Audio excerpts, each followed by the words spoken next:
اب ابراہیم علیہ السلام کا امتحان تین طرح سے ہوا ہے، ایک تجلیات افعال کا، ایک تجلیات صفات کا، اور ایک تجلیات ذات کا۔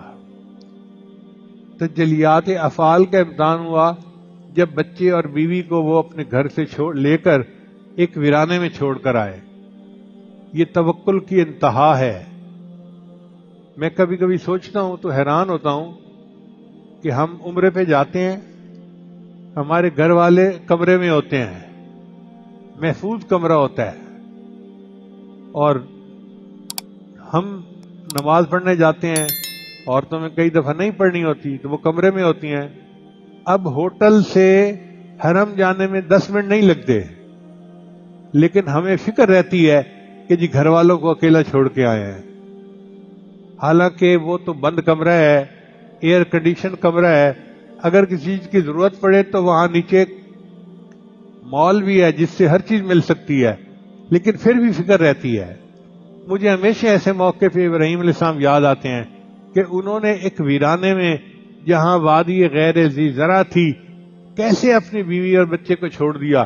کوئی جانور آ سکتا تھا، کوئی بندہ آ سکتا تھا، جان بھی خطرے میں، مال بھی خطرے میں، ہر چیز خطرے میں، مگر اللہ کا حکم تھا، انہوں نے کہا مجھے کرنا ہے۔ تو یہ تجلیات افعالیہ کا امتحان تھا جس میں وہ کامیاب ہوئے۔ پھر تجلیات صفات کا امتحان ہوا جب اسماعیل علیہ السلام کو ذبح کرنے کا حکم دیا گیا، انہوں نے اپنے بیٹے کو ذبح کر دیا۔ اب نہ ہوا یہ تو اللہ کی مرضی تھی، اپنی طرف سے تو انہوں نے پورا کر دیا نا، یعنی مقصد تو تھا کہ ارادہ کیا ہے۔ تو تجلیات صفات کے امتحان میں بھی کامیاب۔ اور تیسری تھی تجلیات ذات۔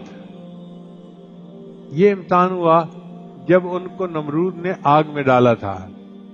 اب آپ غور کریں، آگ کا پہاڑ جل رہا ہو اور بندے کو جھولے میں بٹھا دیا جائے کہ جی ہم آپ کو آگ میں ڈال رہے ہیں، تو کتنا خوف ہوتا ہے، کتنا وہ ڈرتا ہے۔